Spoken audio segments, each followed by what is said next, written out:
amazing viewers. Thank you so much for joining me on my program once again. I appreciate you wherever you are connecting from. If you have not subscribed to my channel, please kindly subscribe to my channel. Click the notification bell so that you'll be notified each time I upload a video. You will be among the first to receive it. Thank you so much and remain blessed. Right, many thanks for still being the presidential candidate of the Zenith Labour Party, Chief Dan Nwaya, who is our guest this morning, and we'll be discussing issues on the state of the nation. Good morning, Chief Dan Nwaya. Thank you for having me. Good morning. Good morning, viewers. Chief Dan, let's begin from the very obvious. The insecurity, the level of insecurity, the exponential rise in attacks across the country, and the very disturbing issue of terrorists now camping around the Federal Capital Territory. Let's relay this to the comments made some time back by Usman Baraje, the former chairman of the then NPDP, new PDP, who said, we brought in these people to make the Jonathan administration impossible to do any other thing. And the fact that now terrorists have encompassed around the Federal Capital Territory. Not because it's just Federal Capital Territory, of course. We're not worried now because it's here. We've been worried because it's been happening in other places across the country. As someone who's aspiring for that, very high position of president of this country, how would you describe the handling of the insecurity situation in Nigeria at this time? Well, I must tell you that it's very disturbing and disheartening too. We've been seeing this over the years.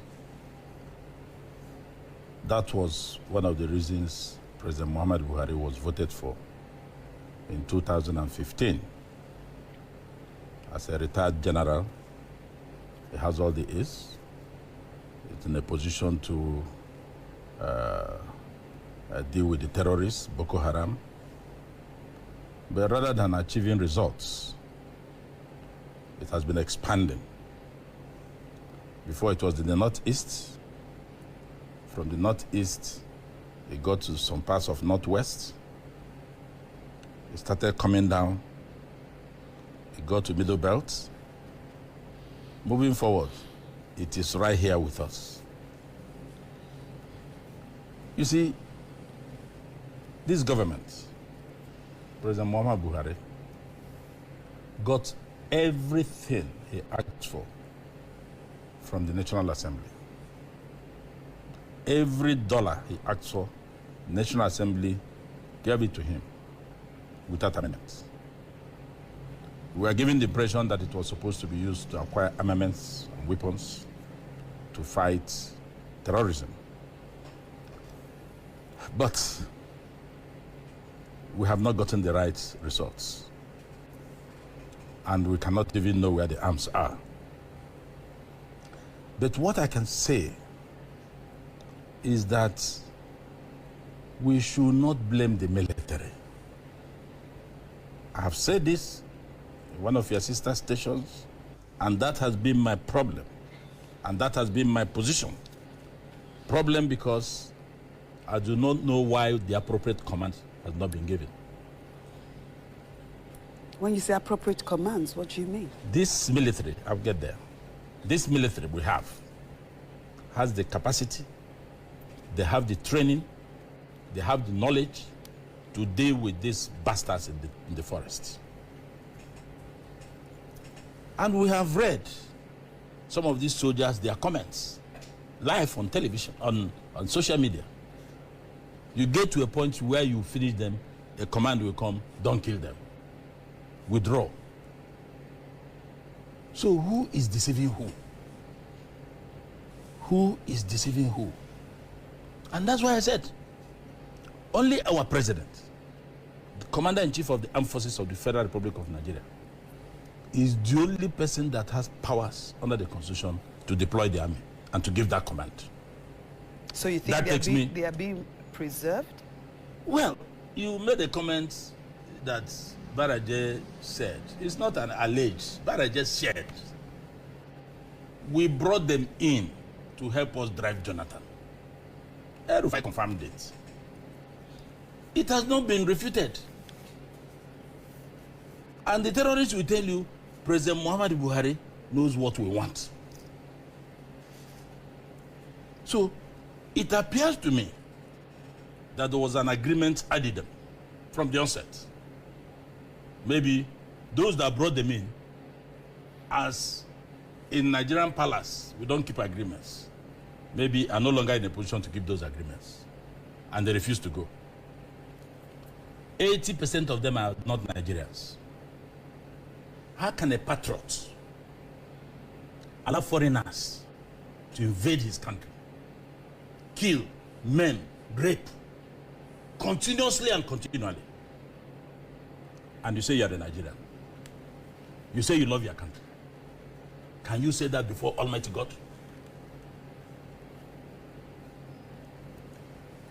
When we get small thieves, we bounce on them, lock them.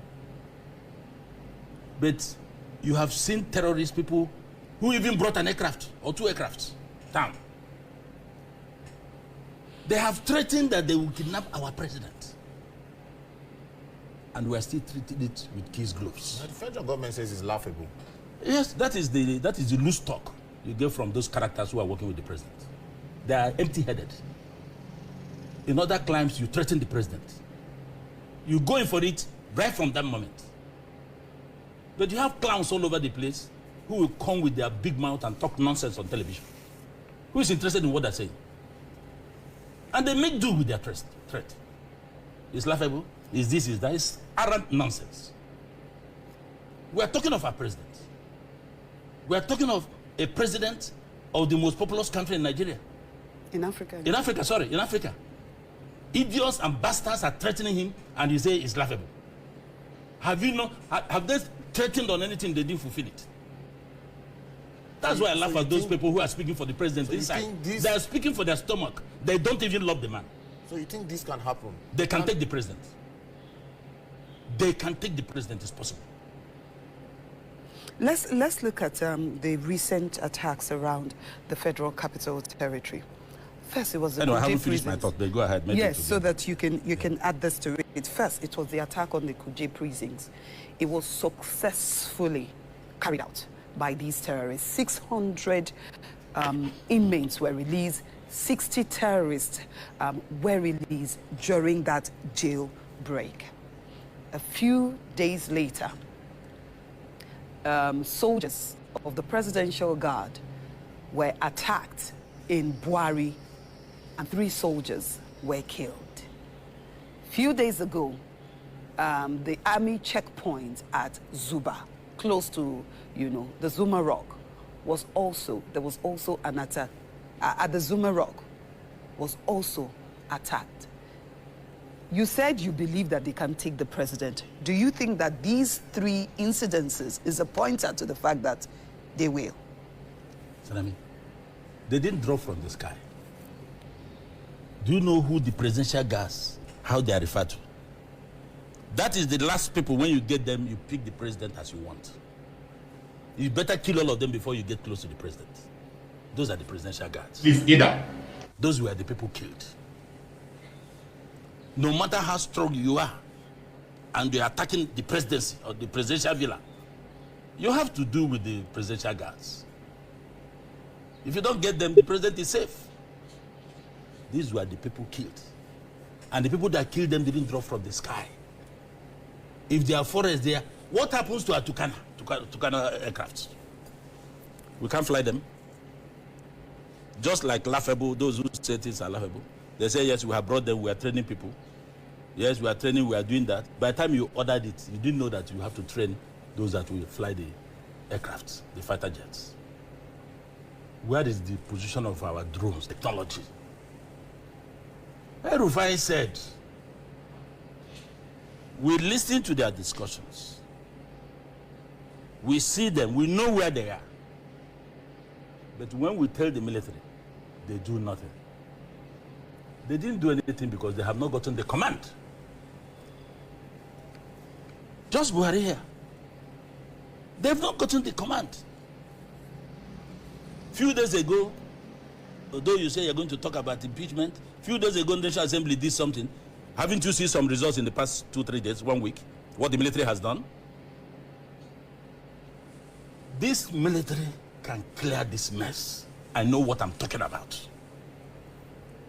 The fact is that these people are being pampered, these people are being romanced. We say we are rehabilitating them. You have heard the governor of Akwa Ibom. They got terrorists, handed to the police, only for them to be released. A call came that they should be released. It happened in Ondo. I don't know why Nigerians are too forgetful. Can't you put 1 and 2 together? Our country, the only country we have, is happening before our very eyes. And we have people that are supposed to protect and defend the country. What is the role of the police? The police has become nothing in the whole exercise. In fact, it's not supposed to be military to do this. We have the mobile armed force, mobile unit of the police force. They are strong as military men. Even those ones without the military can clear this mess.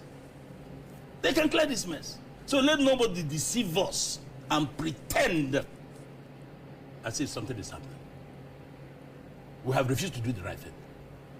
When I said it in your sister station that myself, I'm not in the military, give me the army to command, I'll clear this mess in 3 months. Everybody started laughing. And I got more than 100 calls when I left. I mean it, because I know what to do. I know what to do. I will meet them there. Take the fight to that corner. You will smoke them out. Let nobody blame I will never blame Nigerian military. God forbid if I blame Nigerian military. But the government has always said that they are afraid of, the collateral damage that can come from, taking the war to them because of the people that they are holding captive in those forests. Forget about that. If I have terrorists, that's, if I calculate in 3 months, they will kill over 200-300 Nigerians, and they're keeping 10. I'll clean the place up and take care of it. I'll clean the place up. I know in 3 months, you will kill over 200-500 Nigerians, and they are keeping 10. I will go there. I will clean that place up. I will smoke them out. It's a question of military tactics. There is no way you will not have casualties under such circumstance. So the argument that we don't want collateral damage, we don't want this, we don't want that, no. It's because we do not want to hurt them. Because they helped us get to power, according to Baraja and Derufai. We brought them in to help us drive Jonathan. Chief Dan, we have refused to keep to the agreement reached with them. And that they keep referring to the president knows what we want. Do you actually believe that the president, could have imported these foreigners? No, I wasn't there. I'm quoting people who were with the president. Erufai is not a frivolous person. No matter what you take Erufai for. Erufai is a very serious human being. He's not a frivolous person. Neither Baraje. I'm quoting them. And they're the think tank of that group, particularly Erufai. Erufai is somebody you should not play with. When it comes to using brain, Erufai is a serious human being. That's the Erufai. So as you see him, forget about his diminutive nature. What is in his head is taller than his height. So don't take him as a joker. I am quoting them. I wasn't there. Whether they acted on their own or they acted collectively. And they have not denied it. Look at the statements. We see them. We listen to their discussions. We know where they are. Which means it is possible to take them out. And I believe that it is possible, but through technology. Yeah, we see some Nigerians, I think it was on Monday, there was a protest. Some of the dailies are leading with it, calling for the sack of the NSA, even the Minister of Defense. Some persons have even mentioned the Minister of Interior. For you, see that these officers are still in office. How do you react to what these Nigerians are saying with regards to the fact that things happen and it looks as if nothing happens? They don't understand how things work. NSA, DSS, IG, they will do nothing. Only one man will give that order. as NSA, Mr. President, this is the situation. I don't know if we can do this, do that. Okay, keep it. I'll get back to you. I'm just saying it. NSA will do nothing. It's like during the Kuje thing. Didn't they pass over 40 security reports? Did anything happen? The same thing that happened in Kuje was the same thing that happened in Owerri. The same system, the same script, the same planning, the same execution. But they were quick because it happened in Igbo land. They were quick to say it was IPOP. It was IPOP. And we came quickly to say no.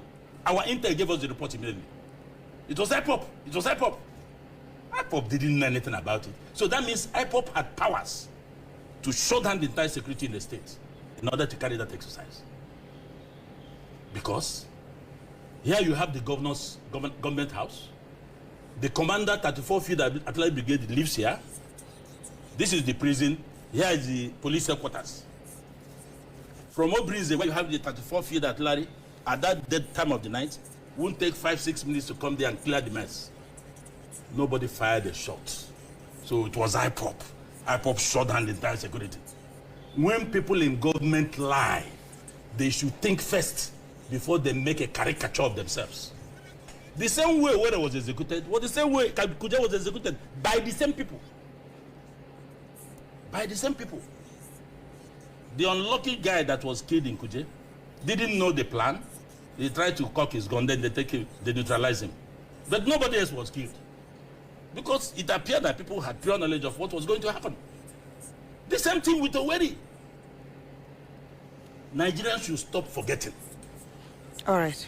Chief Dan Nwayam, we will talk about the threat to impeach Mr. President. But before we do, recall that it's now about 4 months since the Kaduna train attack happened, where at least 10 people were killed and scores of other passengers were taken captive. Ehizuje Momo actually carried out an investigative report which reveals that one of the families that I'm talking about, Usman Habib Kantugu family, that's the father of Aminu, a maintenance officer with the Nigerian Railway Corporation, who is also one of those held in captivity. Recall the captives are also asking for 100 million naira from a maintenance staff of the Railway Corporation. How are they supposed to get it? Here's Ehizuje's special report, and then we'll come back and continue this conversation. Days have turned into weeks, and now weeks into months since the March 28th train attack. No fewer than 60 passengers were abducted, as at the end of July 2022, 11 have regained their freedom.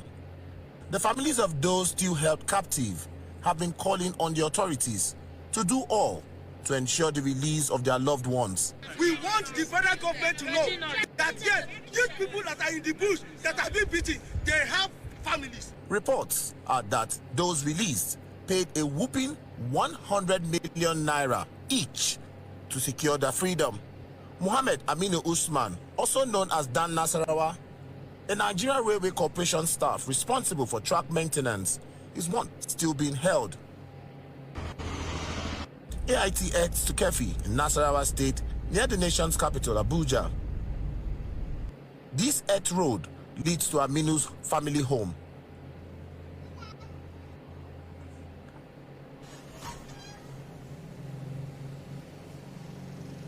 Aminu's father is wheeled out to welcome us. And after pleasantries, he tells us how difficult life has been.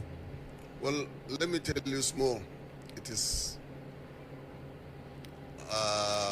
public sympathizers. Let me put it that way. Sympathizers sympathize with me, and they support me.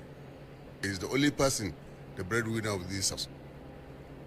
He's the only person, the breadwinner of this house. And how much is he getting? Not quite more than 40,000 or 50,000. And it is through that we source through that his earning. Well, let me put it this way: we normally collect his salary, or we use his salary in this house by buying food stuff,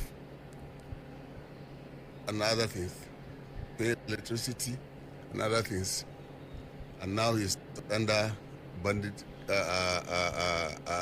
custody. Now what's the result? Look at the result. Look at the result and look at my position. Can you see my position today? I cannot walk, I cannot do anything, I cannot do anything.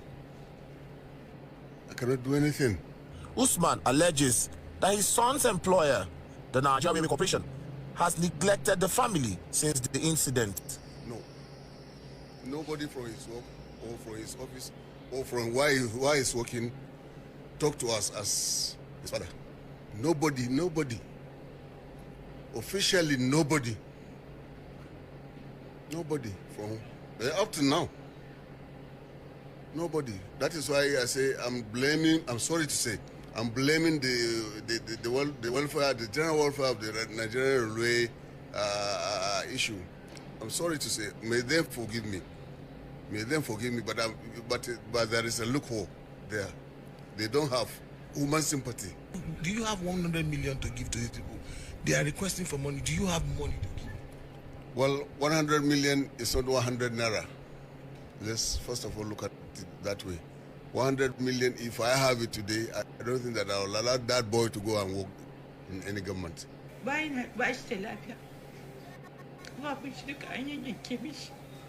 Aminu's mother, a firewood seller who couldn't hold back tears, said she has been sick. A recent viral video showing Aminu and others being assaulted, she says, has given her sleepless nights. She misses him so much, and she even lose weight, and she have turned to dark complexion. She's fairer than this. Muna roƙon su suwa Allah, suwa annabi, suwa girman Allah su taimaka su yi haƙuri su bamu ɗan Nasarawa. She's appealing to the abductors for the sake of Allah, for the sake of Muhammad sallallahu alaihi wasallam. They should look into this. Please, they should release them for the sake of Allah. They don't have that money. The fact that his father cannot work, he don't even have legs. Please, they should look into this into consideration. Please, they should release them. Inda za a rufe asiri ga abin da suka yi faru to su yi haƙuri. Muna roƙon su su taimaka mana su yi haƙuri. I have to appeal to my local government chairman. Then you should now consider him as the son of soil of this Kefi local government. We're in the local government now. Then secondly, I have to appeal to the emir. He has to look at it with keen interest. He has to look at it as he's the one of the son of soil here in Kefi local government. Then thirdly, I have to appeal to the governor. He should consider the government of the people, owned by the people. He should act that way. Then thirdly, the federal government. If at all they can listen to us, but we are appealing. The family desperately seeks the release of their son. A demand it says it will continue to hammer upon until Aminu and others return home.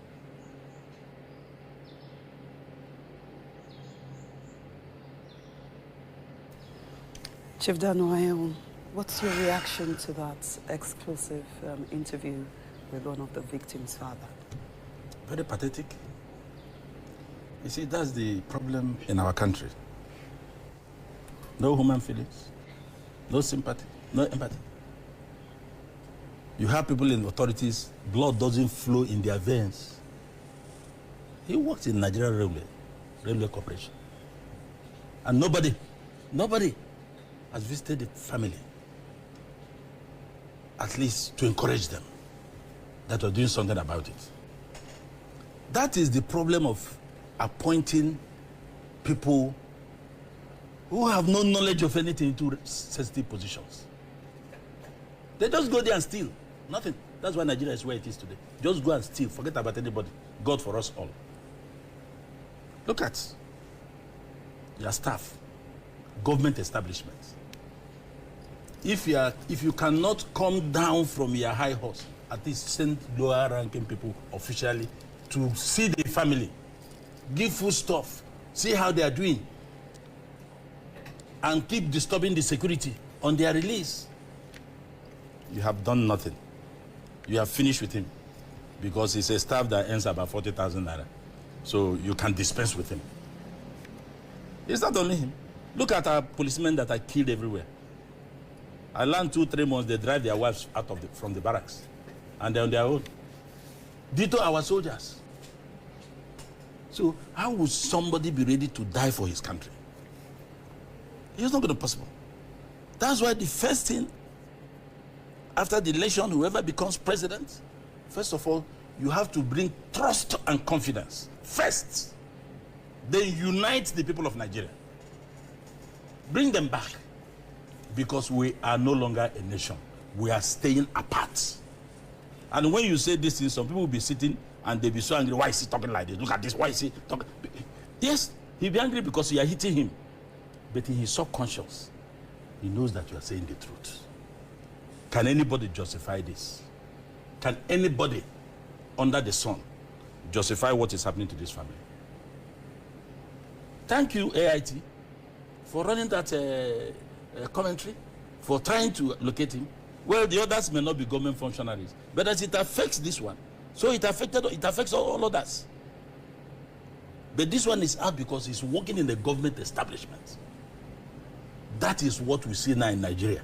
Because when you go to the street and give people appointments because they are relatives, they are friends, they are members of the same faith, the same everything, they go there, they see that you can't talk to them.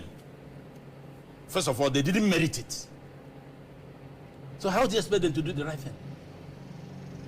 Can anybody justify this one? And that's why I said, the issue of insecurity, like when they opened that Abuja-Kaduna rail, I told my friends who came back, I said, Chairman, this thing is very nice, this and that. I said, no, it's not yet to Uhuru. I told them. They said, why? I said, with this security, something within me tells me that these people will attack this rail track, these trains. He said, no, that. I said, no. No. When they did the first one, nothing happened, you remember? They said the thing was bulletproof. I said, okay, that will be fine. It was after this one we discovered it was not bulletproof. It was not bulletproof. President Muhammad Buhari, if he decides today that within this period there will be no more insecurity in Nigeria, I tell you, President Muhammad Buhari can do it. Can do it. We cannot continue to pamper murderers, terrorists, killing your citizens. Then, but you will be hard on citizens who have overstepped their bounds. But foreigners are free to come here and maim your citizens. These people are not Nigerians, for God's sake. They are not Nigerians. We must smoke them out and send them where they come from, where they came from. Now, like you said in your introductory remarks, the National Assembly has given 6 weeks, after which this impeachment, they say, will begin down recess. For you, do you think that they can, follow through on this impeachment, or the president will be forced to act? I'm opposed to that. So I commend Senate President Lawal for timeous killing the matter on the floor. Why so? Good. These people have been swimming with the president for 7 years plus. They are now suspecting that the boat may capsize, may sink. So they want to jump out of the boat. We won't let them jump out. They have been swimming with the president. If the boat will sink, they must sink with him. All the billions of dollars that was approved in the House, they approved it without question. Secondly, they have lost faith with their constituents. More than half of them will not be coming back. So, few that will come back, is it not curious to you why they threatened the president and then went on vacation? They are going home. You see, we are going to remove the president so that people will start listening. President Muhammad Buhari, we don't want anything that will distract us. We don't want to overheat the body politic. President Muhammad Buhari has done 7 years, 6 months, or 7 months, or 8 months, 6 months, 5 months. He must be allowed to finish so that Nigerians can issue him his testimonial. That testimonial is important. What they want to do, they want to truncate it so that we'll be told within this period probably something would have happened. No? But aren't you worried that if the president stays on, president will stay on, nothing will happen to him. In terms of insecurity will that's why we are hitting. That's why we're making these suggestions. Even by the contemplation of Section 143 that talks about removal of the president, not even impeachment, removal of the president from office. It was not intended to remove the president. Go and look at the processes. It will not work. By the time you get to a point, tribe will come in, religion will come in. Don't mind these people. They want to remove a Muslim. Don't mind them. They want to deal with a Christian. It will come in. The closest to it was during Obasanjo, which was almost more than 60%. Perfect. But what happened? Tribe killed it. Tribe killed it, and it did not work. So don't waste your time with something that you know it will. President Buhari had not done well on security. We are not saying it, so don't get me wrong, that where is done. He talks here, no, he has not done well on security. But I don't want that tenor to be truncated. He must finish so that those who believe that President Buhari will turn this to Las Vegas or El Dorado, so that we see it with our very eyes. He has time to change things.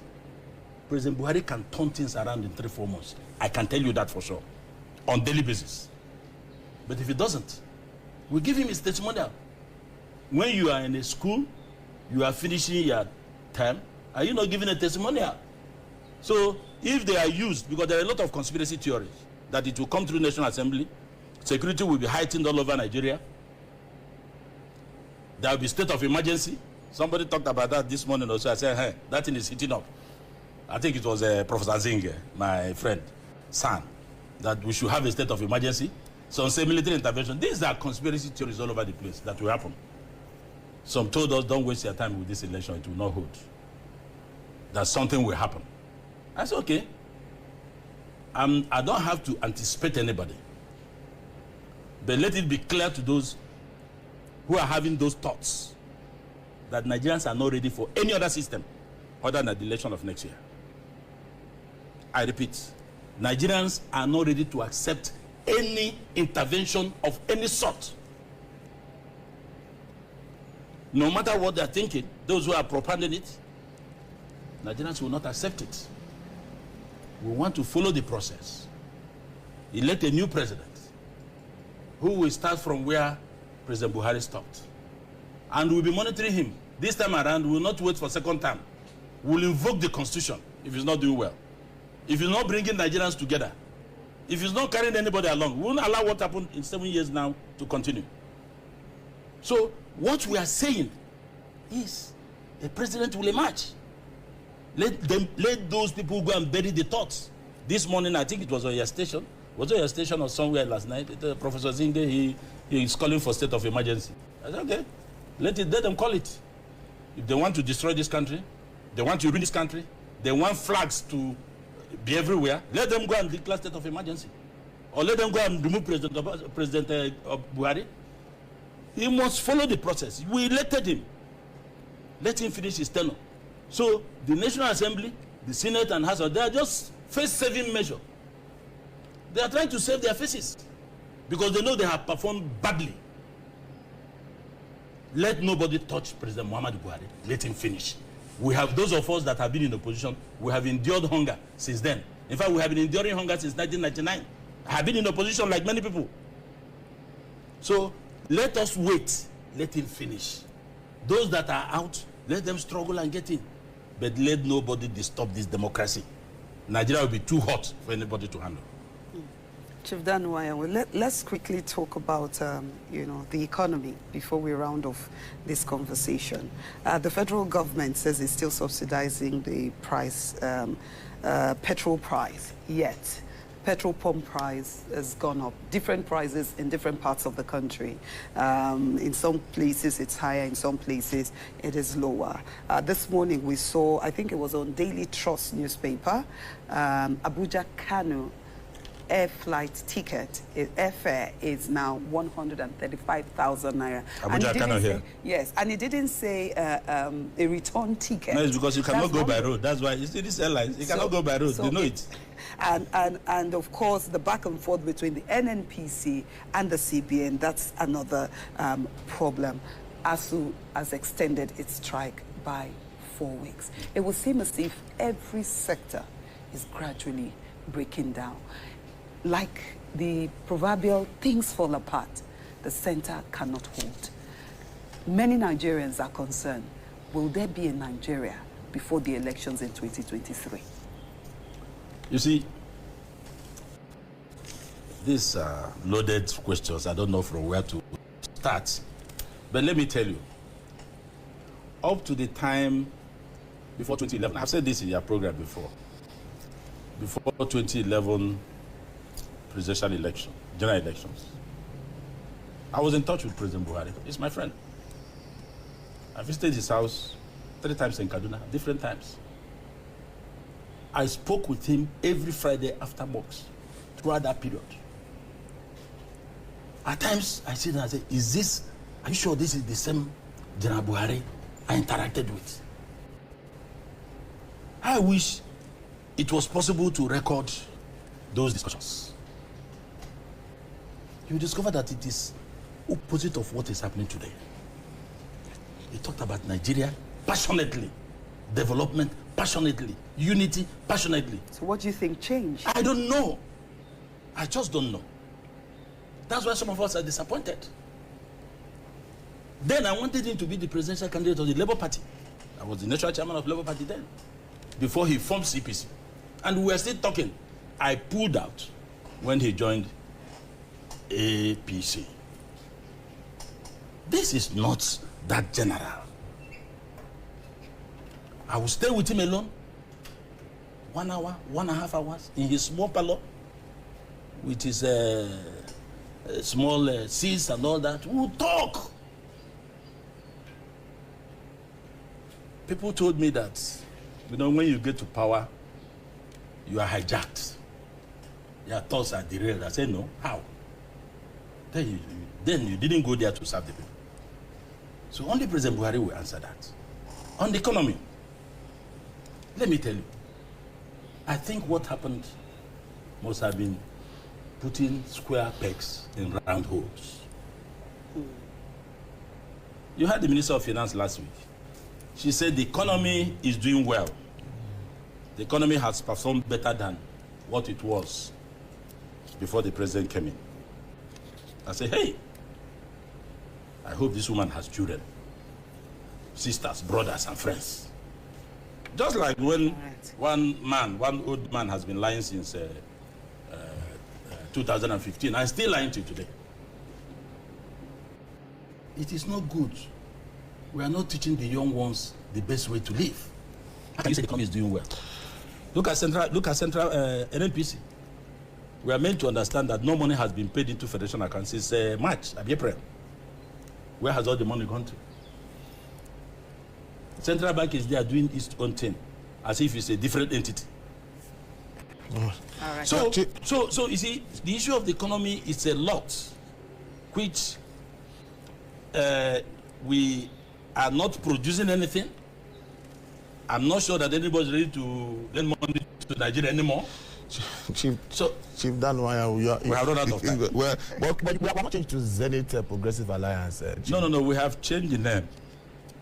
But until INEC perfects the change, we are still Zenith Labour Party. And when would this be? I don't know. We have written to INEC. INEC is processing it. I don't know how long it takes. We are not in a hurry. If it's delayed, we still go to election with our Zenith Labour Party. All right. If it's changed, the logo is the same. Actually, it's just, there's nothing apart from just We're going to have to leave this conversation here. Presidential candidate of the Zenith Labour Party, Chief Dan Nwayawu, has been our guest. Want to thank you very much for finding time to be here. We've taken a look at the state of the nation touched. Thank you so much for your patience to watch from the beginning to the end. I hope you have learned something from the video you have just watched. The video you have just watched is to bring information to your doorstep and for educational purpose. It is not to demonize anybody. Let us watch continuously and see who can be able to make a sense out of every nonsense we are seeing. We must continue. We move. It doesn't matter what they do. It doesn't matter what they say. They will kill us. We'll kill them. At the end of the day, Biafra is here. Thank you for watching. If you have not subscribed to the channel, please kindly subscribe to the channel. Click the notification bell so that you're notified each time I upload a video. You will be among the first to receive it. Thank you and remain blessed. Bye-bye. See you again.